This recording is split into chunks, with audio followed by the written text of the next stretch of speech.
Olá, seja muito bem-vindo ao curso Além do Like, Métricas e KPIs para redes sociais. Eu sou Isabela Pimentel e serei a sua professora ao longo de todas as aulas desse curso, que tem como objetivo capacitar empreendedores e agências a estabelecerem dados e tomarem decisões estratégicas com base nesses dados. Então, hoje na nossa primeira aula você vai conhecer um pouquinho mais desse universo incrível que é o universo das métricas digitais. Então, vem comigo que a gente vai trabalhar junto ao longo dessas aulas. Por que, pessoal, que a gente precisa tomar decisão com base em dados? O dado, ele é a base para os insights que você vai ter em seu negócio. Então, eu não posso tomar uma decisão com base no que eu acho, no que eu acredito, em uma crença. Eu preciso olhar cenários, olhar valores, olhar números, comparar números de diferentes naturezas. Então, dado é base para insight. O dado, ele também nos ajuda a fazer um processo de revisão da estratégia.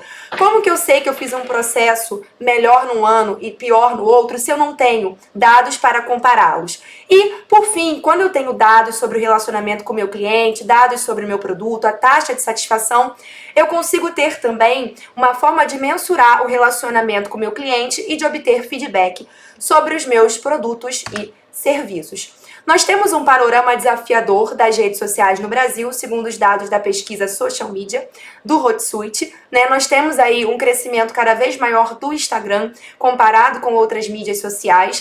E nessa mesma pesquisa Social Media Trends, publicada no ano passado, as marcas apresentaram os principais resultados que elas têm tido nesse trabalho de produzir conteúdo, gerar engajamento em um contexto de constante mudança com os algoritmos. Então, o que as marcas nos trouxeram nessa pesquisa, né? A dificuldade de você manter um público altamente engajado quando o algoritmo muda toda hora, seja no Instagram, seja no Facebook, seja no LinkedIn. A dificuldade também de produzir conteúdo com profundidade e qualidade e também manter uma frequência constante de publicações. É desafiador. Produção de conteúdo é algo trabalhoso. E ainda mais se a gente faz sem base nas métricas. Então, você deve estar se perguntando, você que começou o curso agora, qual é o papel das métricas no planejamento digital?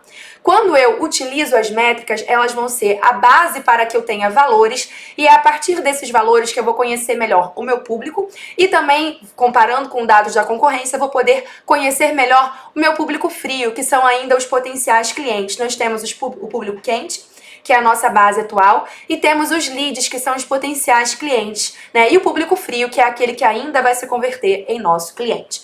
Tudo isso nos permite tomar decisões muito mais acertadas. E o que as métricas têm a ver com tudo isso quando a gente está falando de planejamento de comunicação digital?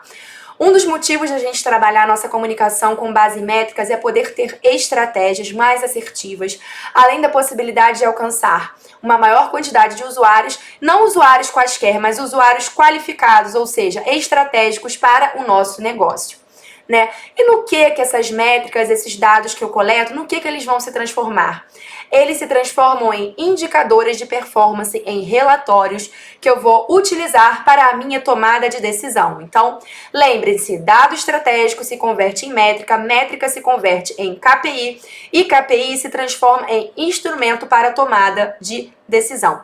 Só que, pessoal, não é qualquer dado que serve para análise. O dado, ele tem que passar por um processo de refino, né? E eu trago com exclusividade para vocês as etapas para análise de dados em uma rede social. Vamos lá? Primeiro, você tem que ter um briefing, né? Qual o objetivo da coleta desse dado, né? Como que eu vou apresentar esse dado para o meu cliente? Depois você vai definir os objetivos dessa coleta de dados e mapear todos os pontos de contato entre a sua empresa e cliente, ou seja, as redes sociais. Rede social, como eu já falei em outras aulas, também em outras publicações, rede social não é só canal. Rede social é ponto de interface entre marca, consumidor, cliente. Então, você define o objetivo, começa a estruturar esse processo e mapeia todos os pontos de contato da sua marca com o cliente. Depois você elabora um plano de métricas, ou seja, o que e onde você vai coletar esses dados para depois de colher essas primeiras métricas, começar a estabelecer os seus KPIs, acompanhá-los, fazer as primeiras otimizações com base nesses KPIs, produzir o que a gente chama de relatórios de performance e depois, aí sim, Ser um profissional capacitado com uma cultura de métricas e KPIs capaz de fazer recomendações baseadas em insights reais. Ok? Então, qual o objetivo de trazer as métricas para o nosso trabalho de planejamento digital? Detectar oportunidades de mercado, conhecer melhor o nosso lead ou cliente potencial, saber como transformar tudo isso em valor para a nossa estratégia de negócio. Então, nessa primeira aula, nós conhecemos um pouquinho sobre o universo e os desafios das redes sociais, sobre a importância de ter um trabalho baseado em métricas e KPIs e não no achismo, e também conhecemos um pouquinho de como ter um plano para poder coletar os dados e transformá-los em insights. Então, espero que vocês tenham gostado nessa próxima aula e vamos avançar na nossa segunda aula, conhecendo mais sobre os tipos de métricas e os tipos de KPI. Então, até a próxima aula!